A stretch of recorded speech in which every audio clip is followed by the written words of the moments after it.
Thank you for joining us today. My name is Heaven, and I am representing Cthulhu today. And with us, we have Terrence Hatu and Clara Tunwin. Sorry for that. All right. We have a special broadcast about the Burma Bill today and why this bill will particularly benefit the citizens of Burma and the Karen people. So my first question is for you, Terrence. What can you tell us about the Burma Bill and what it includes? What is all included in it? Yep. Yeah, thank you for having me. My name is Terrence too, and I'm part of I work for Campaign for a New Myanmar, which is part of the U.S. Advocacy Coalition for Myanmar that have been trying to lobby for the Burma bill since after the February 1st coup. And so the bill is going to be is very important because one thing that it does is that it authorizes sanctions on individuals and entities that have supported the February 1st coup and that have supported the military repression on citizens. The other part that is important is that it authorized to prohibit the import of gemstone from Burma to the U.S. So that would really hurt the funding of the military in Burma. And the other thing is it also authorized President Biden to impose sanctions on the Myanmar Oil and Gas Enterprise. So Myanmar Oil and Gas Enterprise is basically a company like a ministry within Burma that funds a lot of provides a lot of funding for the military to commit crimes against the ethnic minority. So by sanctioning them, it will weaken the military significantly. The other part that it has is that it will be providing humanitarian assistance for the people of Burma who are in need. So it plans to provide around 220 million US dollars in 2022 to the civil society organizations that have been helping internally displaced persons, helping refugees who are running away from the military dictatorship. And then it will also provide $50 million in democracy aid every year from 2022 to 2027 to the democracy activists and independent media that are working towards restoring democracy in Burma. And then the other part that is very important is that it would establish the position of a special coordinator within the State Department who would then work on coordinating the sanctions and the humanitarian aid efforts. And then lastly, it would also call on the State Department to make genocide determination on the persecution of ethnic minorities such as the Karen, the Kachin, Chin, Rohingya, and the list goes on. So those are like the main parts of the bill. Wow, so that's actually like really good news. This is huge. Yep. So my next question for you, Terrence, too, is what stage is the bill currently in, and who are its co-sponsors? Yep. So the Burma Act of 2021, it was introduced in both chambers of the U.S. Congress on October 5th, I believe. And in the House of Representatives, it was the original co-sponsors, the people who introduced it are Congressman Gregory Meeks from New York, and then Congressman Steve Chabot from Ohio. And then currently there are 49 co-sponsors of the bill from the House side. And um, out of those 49 co-sponsors, there's like a good mix of both Democrats and Republicans in it as well. And right now it has also passed, it has gone through the House Foreign Affairs Committee. So, it's looking really good in the House right now. On the Senate, though, even though it was introduced on the same day, it is still in committee. So right now, Senator Cardin of Maryland is the one that led the introduction. And then they have about 16 co-sponsors right now. But the issue is that all 16 co-sponsors are Democrats. We don't have any Republicans yet. So, our main focus is to get more Republicans to co-sponsor this bill. And like I said, earlier before, the bill is still in the Senate Foreign Relations Committee. So it needs to get through the committee first, and then it will be voted on the floor. Okay, so awareness is very important here at this stage. So my next question is for Clara. What are some of the advocacy activities that you are currently working on? Yeah, thank you. Firstly, I want to say thank you, Gotule, today, and for giving us a chance to come here and talk about this bill. So my name's Clara. I'm a constituent of Minnesota, and I'm just volunteer. I work often with Terrence. So we do advocacy for Burma bills in several different ways. The first thing is we do like online, online like campaign for Burma Bill, just bringing awareness. We use different media platforms to bring awareness for the bill, and then we help with like petitions, and then just online petitions to for people to contact their legislators in individual states to co-sponsor to support this Burma bill. So the first thing is we do online, and the second thing we've been doing more actively right now is we are trying to reach out to constituents in different states, and we try to find 2 to 3 constituents of in certain states, and then we try to set up a meeting for the constituents and the foreign, especially the foreign policy staff of that particular state, for whether it's for the senator or a House of Representative. So we try to set up face to face, meaning like a Zoom meeting for people, because we know the power of meeting someone face to face rather than just writing a letter or writing an email. The power of testimony, the power of stories, right? So we really believe in that. So recently we've I've worked with Terrence, like in Minnesota. Like we've met with Senator Klobuchar. She's the senator of Minnesota, and me and 2 of my colleagues, we had a meeting, face to face meeting with her foreign policy staff, and Senator Tina Smith from Minnesota as well, her foreign policy staff. We had a Zoom meeting, and then we just told our stories, why this bill is important and why they should co-sponsor and support this bill. So these are some of the things that we're doing, and then we're always talking about this bill as well to friends, to colleagues, anyone that wants to listen and support. So we really do believe in the power of someone's voice and testimony. So we're trying to reach out to different states right now. So recently, Terrence also had was able to successfully set up a meeting between Nebraska constituents and the senator, senator from Nebraska, the policy people there. And now we're trying to reach out to Idaho as well. So as Terrence said, we are trying to get more Republican support. So those are some of the things that we're doing right now. Wow, thank you for that, Clara. That actually leads me into my next question I have for you. Um, can you just tell us a little more in detail why this is so important, especially for the citizens of Burma and the Karen people? Yeah, I think it is very important because right now at this time there's a lot of like misinformation about this bill in the communities as well. But and for Karen people, sometimes when they hear Burma bill, well, there's no word Karen, so it doesn't really concern us. So I want my people, my Karen people, to not think about it that way and still support this bill, because as Terrence was saying, the humanitarian assistance and the humanitarian aid. If you look at our history of Burma, like Karen, this is way before Rohingya, and it's like Karen is one of the most oppressed and displaced people if you in inside Burma. So a lot of people are right now also displaced. So this bill, when it is passed, the funds that from this bill will be very beneficial for the Karen people, and not just Karen people.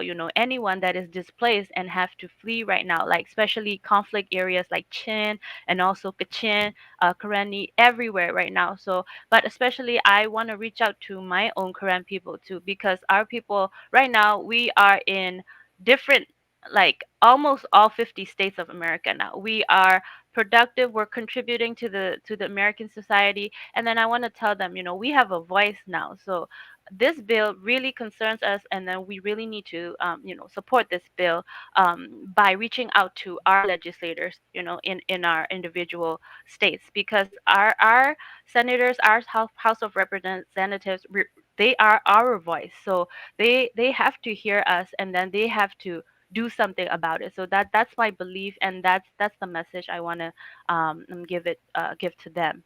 I don't know if Terrence, you want to add something? No, I just want to echo and say that this is something that anybody can take part in do like writing a letter.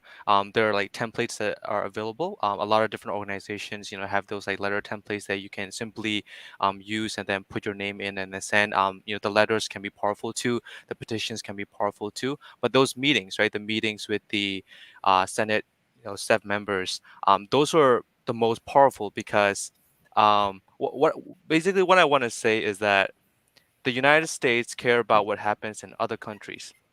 That's true, but the United States will always prioritize what their people think and what their people feel. And being Korean Americans, being Burmese Americans, being whatever ethnic group you're from, being in the United States, we are U.S. citizens, we are residents, we're people who live here, right? So our voices matter to them. They have a responsibility to listen to our voices. So because of that, right, we need to be like the bridge, and we need to like amplify the voices of the people from Burma, because they would care only so much about what's happening in other countries. But if they're concerned about, let's say you're like meeting with a senator from Minnesota, and then people from Minnesota are like in that meeting, and then you talk to them as a Minnesota resident, they care about what you have to say, so they're going to listen to you, and then they're going to take action on it. What you need to let them know is that you're concerned about this thing, right? So you're just that bridge for the people who are suffering in Burma and the government of the United States. Thank you for that, Clara and Terrence. That actually leads me to my next question. I know you, Terrence, you mentioned letters, but how else can we, as just Americans, help advocate to our legislators in our own state? So in addition to the letters, right, like I was saying, signing petitions, is a good thing as well. And then the other thing is like making phone calls. Um, there are times when like when you're writing letters, they just like read the letters, and then they make a tally of it, and then they like say, okay, all right, today like 5 letters came in about the Burma Bill, and then they determine that. But when you get to talk to somebody on the phone, and then you get to hear their voices, it can be more effective as well. So like calling on the phone is something that can be done as well. But I know that there are some, people from our immigrant community who are not as comfortable speaking in English. And I wouldn't want that to be like a deterrent, because definitely like if you have a friend who can like, translate on your behalf, you can definitely get on the call together, and then, you can speak in Korean, and then they can speak in English, and then like translate it as well. So like definitely like they want to hear from like everybody who's living in the United States. So that's something that you can do.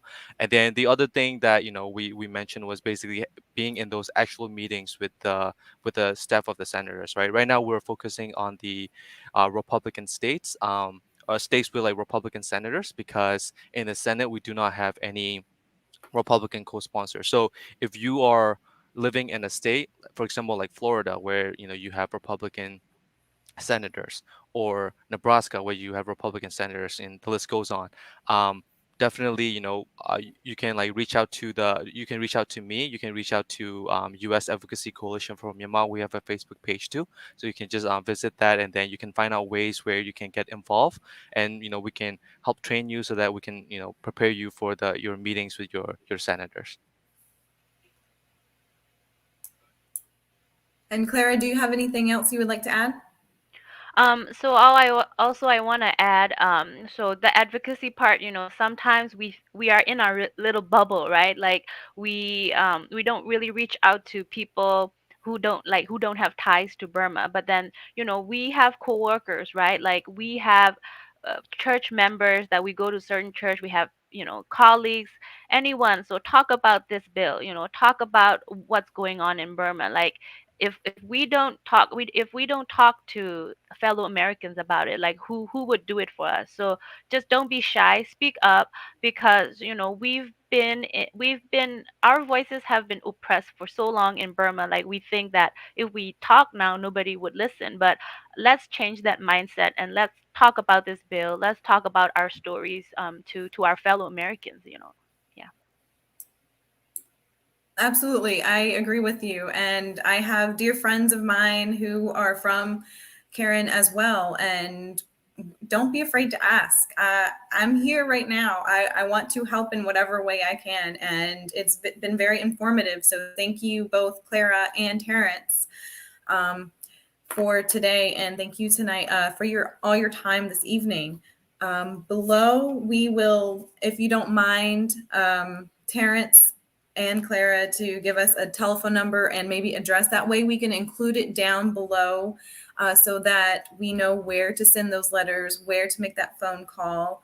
And that would be very helpful because I know a lot of people just sometimes they don't know where to start. And just little things like that will help get this bill moving on. And so we can help. All right. I think this will about wrap things up. And do you guys want to add anything else? So just again, just want to thank Gotule today for giving us a chance to talk about this.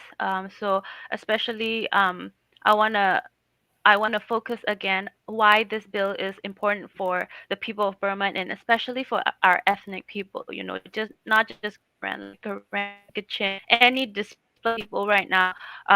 Whatever misconceptions you heard about this bill is not true because we are here. We're putting our faces out here because we know this bill is good for the especially for the ethnic people. So please support this bill. Try to reach out to your legislators. And if you need help trying to connect with your legislators, please reach out to Terrence. Please reach out to us, to me. We will help you. You know, whatever you need, we can help you. And then right now, especially, I want to reach out to residents in Idaho right now because we are trying to reach out to the senators and the legislators in Idaho right now. So if you live in Idaho, we need about two to three people to share your stories, what the atrocities of this Burmese military, how it impacted you, and then how this Burma bill will be beneficial for the people of Burma. If you so I'm just trying to my pitch is like reach out to us, please, if you live in Idaho and you want to meet with the legislators from your state. We can help you with that process. Thank you. Thank Yeah. you again, Clara. Terrence? Yeah, I also want to say, thank you to Gotule today for having us. It's very important that, the community knows about the Burma Bill and how it can help the people from Burma. And I just want to say that, it's not an accident that I'm in this country in the United States, and it's not an accident that a lot of people, right? Hundreds of thousands of Korean people, hundreds and thousands of other, people from Burma with different ethnic backgrounds are here in the United States. We're here because, um, we have a role to play in this revolution. Our ethnic groups have been suppressed for too long, for many generations, even before my parents were born.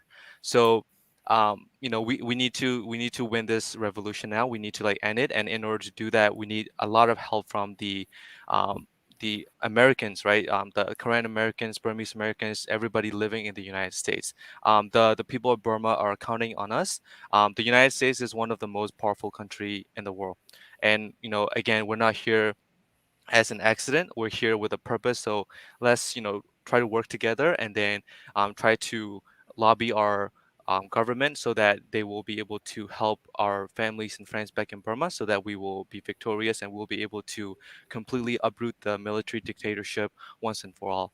And just as a plug, my organization, the U.S. Advocacy Coalition from Myanmar, we are doing weekly trainings so that people can prepare to call their congressional representatives, or like be in meetings with their senators, staffs, and things like that. So we have like weekly meetings, weekly trainings at 9 p.m. Tuesdays and then 6 p.m. Sundays. So it's every week, 9 p.m. Tuesdays and 6 p.m. Sunday Eastern time.